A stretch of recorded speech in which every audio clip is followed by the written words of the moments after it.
बरेच शेतकरी बोर्डोचा स्प्रे टाळतात आणि त्याच्या बदल्यात कोसाइड किंवा कॉपरचे स्प्रे जास्त मारतात.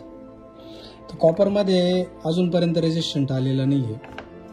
त्याच्यामुळं खूप चांगल्या कंपन्या याच्यामध्ये उतरलेल्या आहे आणि खूप वेगवेगळ्या फॉर्ममधलं कॉपर ते डेव्हलप करत आहे. हे माझं फेवरेट आहे कोसाइड 2000.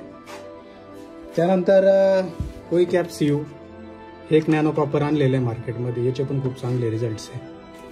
आपले ब्लू कॉपर हे माझ्या मते आपल्या वडिलांच्या काळापासून आहे. तर हे एक चांगलं आहे. पण आता नवीन जे आलेलं आहे मास्टर क्रॉप म्हणून आदामाने एक नवीन काढलेलं आहे पेंटाहायड्रेट. त्याची टेक्नॉलॉजी आहे. त्याच्यामध्ये हेवी मेटल्स त्यांनी काढायचा प्रयत्न केलेला आहे. कॉपर मारताना याचं 2 ते 2.5 प्रमाणे कॉपर मारताना बऱ्याचदा आपल्याला एक भीती भेडसावत असते का स्कॉर्चिंग वगैरे येते का काय.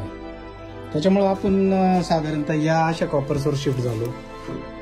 तर त्याच्यात ही जी नवीन एसी फॉर्म्युलेशन आहे, ह्या ज्या आपल्या आता इथून पुढे ज्या नवीन व्हरायटी येणार आहे ह्या व्हरायट्यांना खूप सेन्सिटिव्ह असल्यामुळं या अशा प्रकारचे काही कॉपर्स आहे हे आपल्याला यूज करावं लागतील फ्युचरमध्ये. असं माझा अनुभव तर असा आहे की यांनी पण जास्त काही स्कॉर्चिंग येत नाही. पण भीती असल्यामुळं आता यावेळेस मी हे कॉपर यूज करणार आहे.